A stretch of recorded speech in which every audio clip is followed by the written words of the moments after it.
The flashing red and blue lights painted our suburban street with a sickening, surreal glow.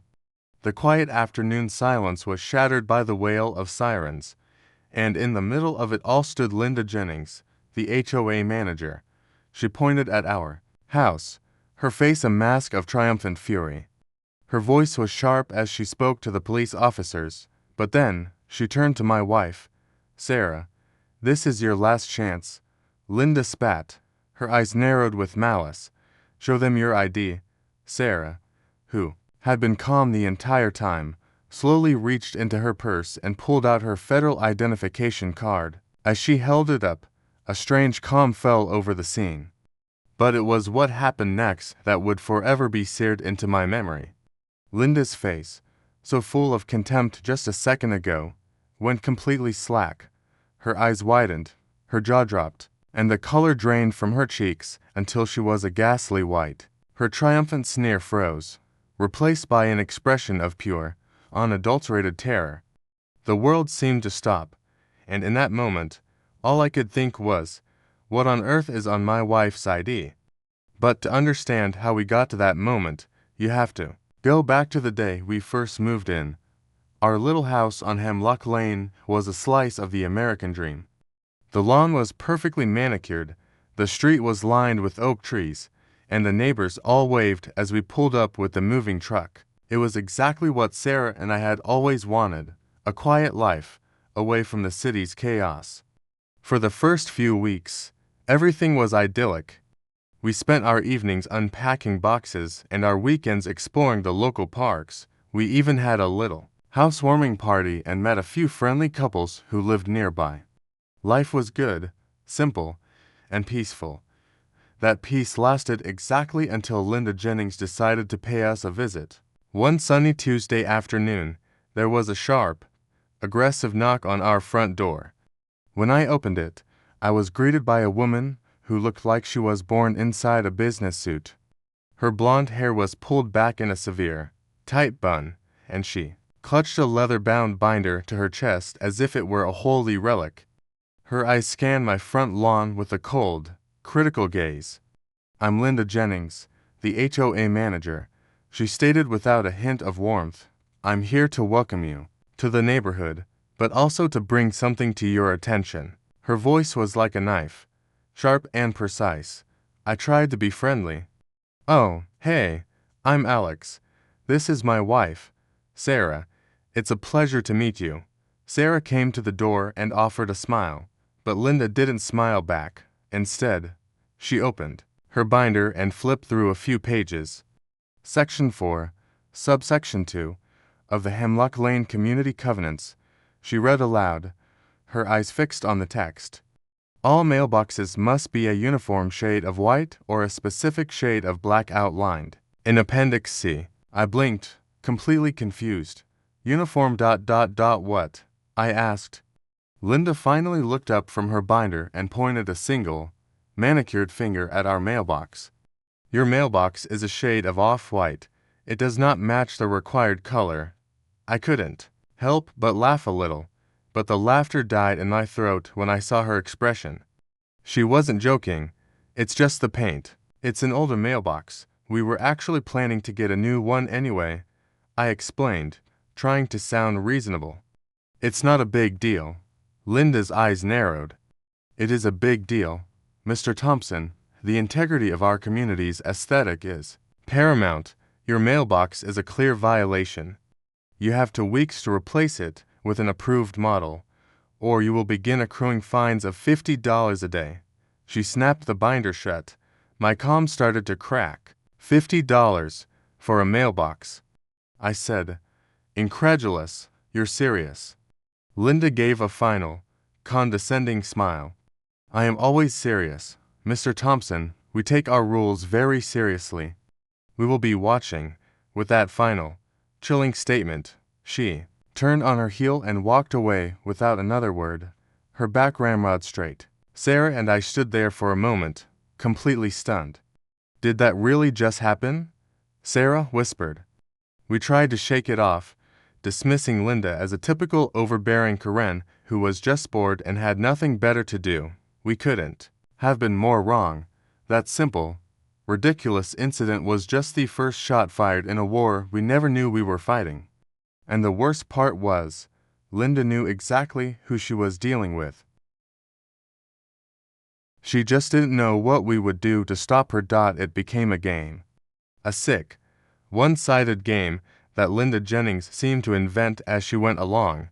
After the mailbox incident, we replaced it with a brand new, HOA-approved model. We thought that would be the end of it, but we were wrong. A week later, another letter arrived, this time citing a non-conforming shrub in our front yard. The fine was another $50 a day. We had to hire a landscaper to cut it back, but before he was even finished, a third letter arrived, claiming our lawn was a fraction of an inch too tall. She had literally measured the grass. It wasn't an organization. It was an obsession. The fine started piling up, but the worst part was the feeling that we were constantly being watched. I'd be in the living room and catch a glimpse of a car, slowly driving past our house. The car was always a different color, but I soon realized the driver was always the same. Linda. I saw her at the end of the street, sitting in her car, just watching. One evening, as I was taking out the trash, I saw her standing across the street, pretending to check her own mailbox. She didn't look at me, but I felt her eyes on me, judging. It was a suffocating feeling, like we were living in a surveillance state with a single, unhinged warden. The harassment went beyond fines. She would show up unannounced and point out some new, imagined violation. Once, she knocked on the door and demanded we repaint a small section of our porch railing, claiming the color had faded beyond community standards. Another time, she left a note on our front door with a printed photo of a single leaf that had fallen onto our driveway. Underneath it, she had written in bold, red letters, "Unacceptable." Sarah started to get panic attacks every time she saw a car slow down on our street.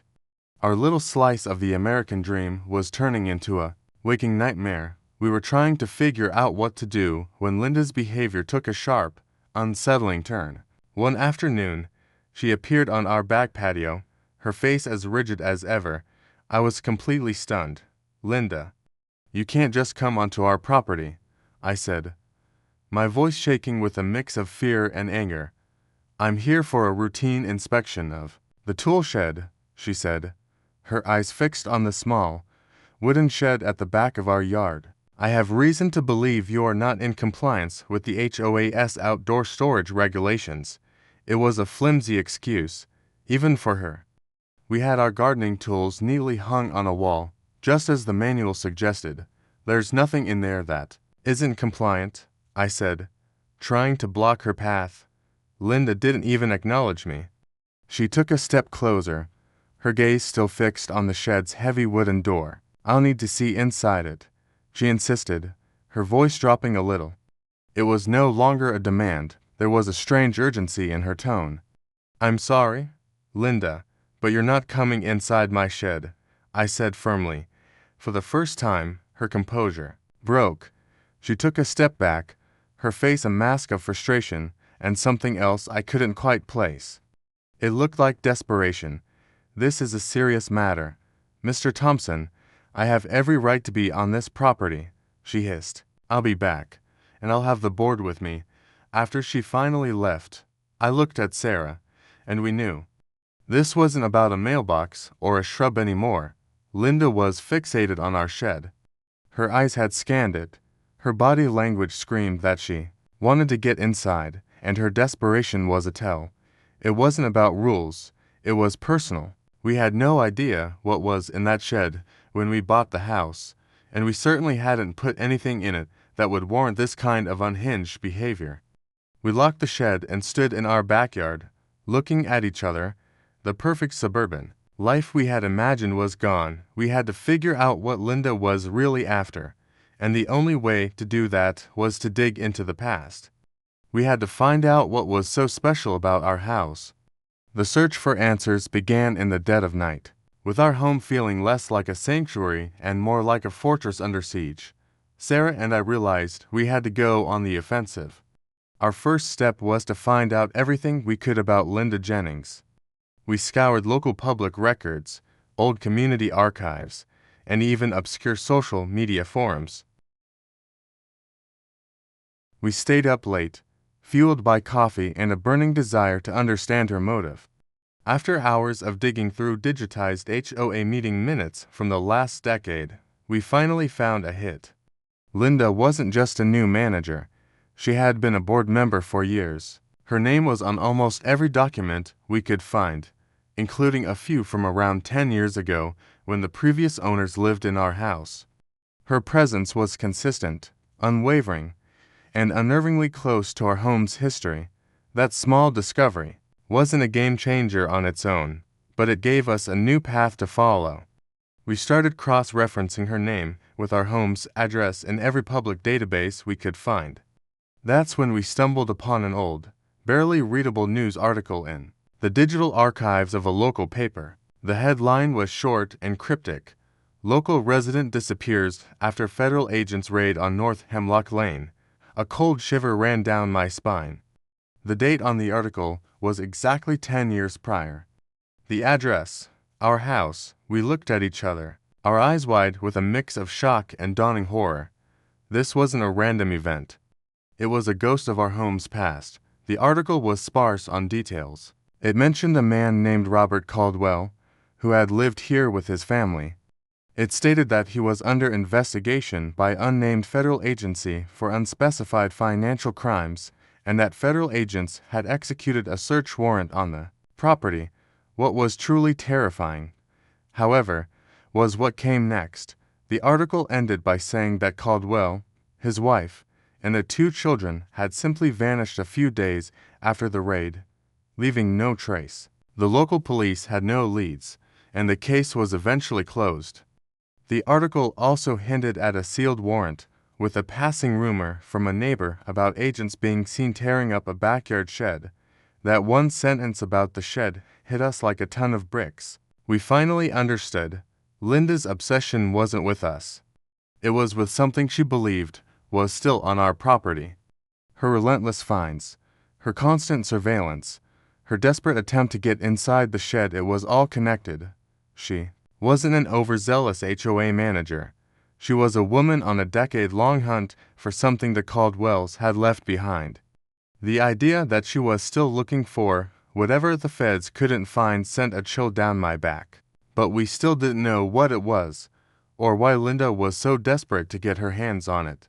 Fueled by this new, terrifying knowledge, we kept digging. We searched for any legal documents tied to our address and the Caldwell name. We found a few minor things, a property transfer and a tax record, but nothing about the federal case. But then, we found a single, small document in the county's property records. It was a court filing for a minor property dispute between Caldwell and the HOA from back then. And buried in the list of witnesses was a name, Linda Jennings. Her connection wasn't just as a board member. She had been personally involved with Caldwell. Whatever happened here, she had a front row seat to it. The pieces of the puzzle began to fall into place. Linda wasn't just looking for something. She had been there when the feds came. She had witnessed the aftermath. The fact that the search warrant was sealed meant the information was highly classified, and the rumor about the shed. She must have seen something, or been told something, that made her believe something was hidden there that the authorities missed. For 10 years, she had waited, and when our family moved in, she saw her chance. Her HOA Karen act wasn't an act at all. It was a well-executed cover story for a woman on a secret mission. We sat on the couch in silence for a long time, the glow of the laptop screen illuminating the room. We weren't just new homeowners anymore. We were pawns in a much bigger, much older game. The shed, once just a place to keep gardening tools, was now the epicenter of a mystery that had driven a woman to borderline insanity. Linda wasn't just harassing us. She was hunting for a ghost, a secret that had been buried for 10 years, and she was convinced it was in our shed. We had to prepare ourselves. The confrontation we were about to face was no longer about a mailbox or a fine. It was about a hidden treasure, a dangerous secret, and a woman who would stop at nothing to get it.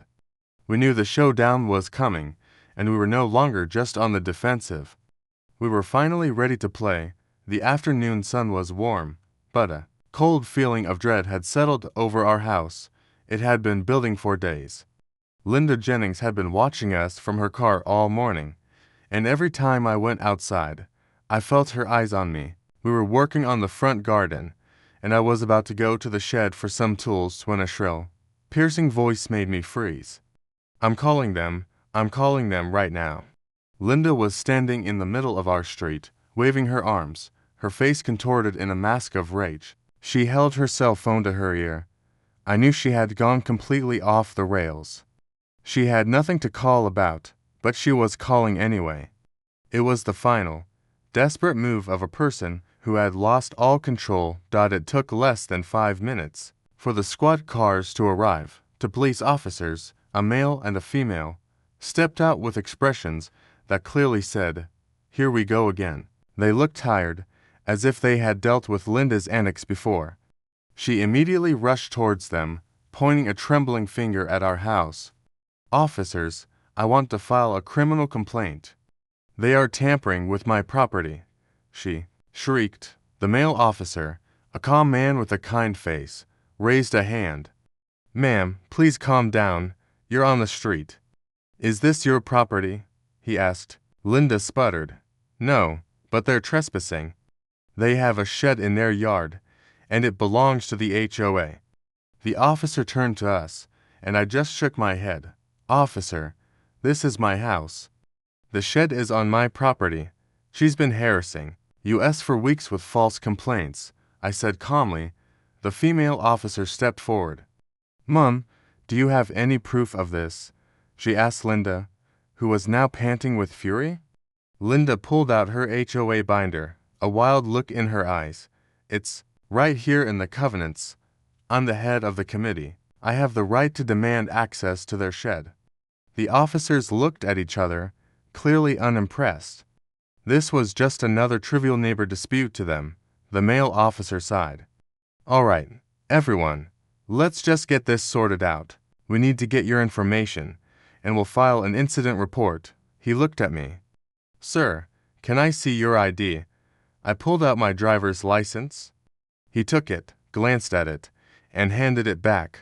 Then he turned to my wife, Sarah, and, "Yours, ma'am."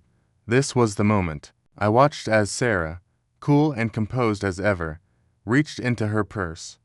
She didn't pull out her driver's license. Instead, her fingers wrapped around a different card. It was a thick, off-white card with a holographic federal seal on it.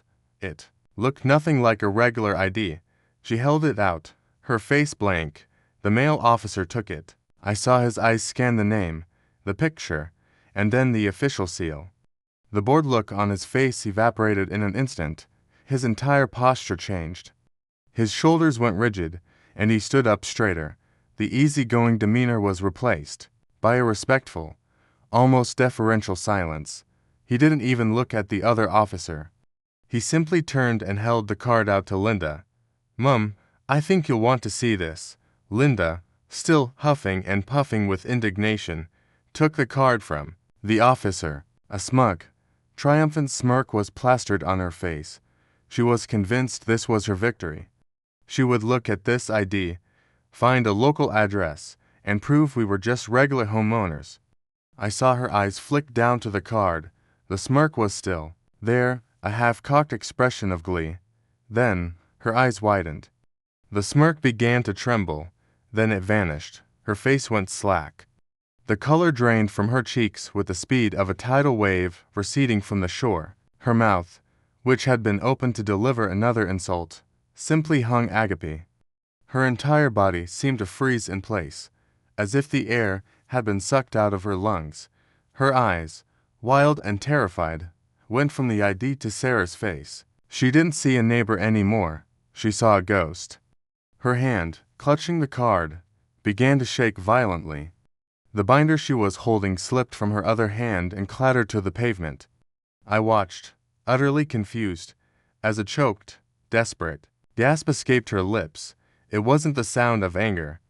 It was the sound of a woman who had just realized she made a fatal mistake. Her terror was raw, palpable. She had been hunting for 10 years, and now, the very thing she was hunting was standing right in front of her.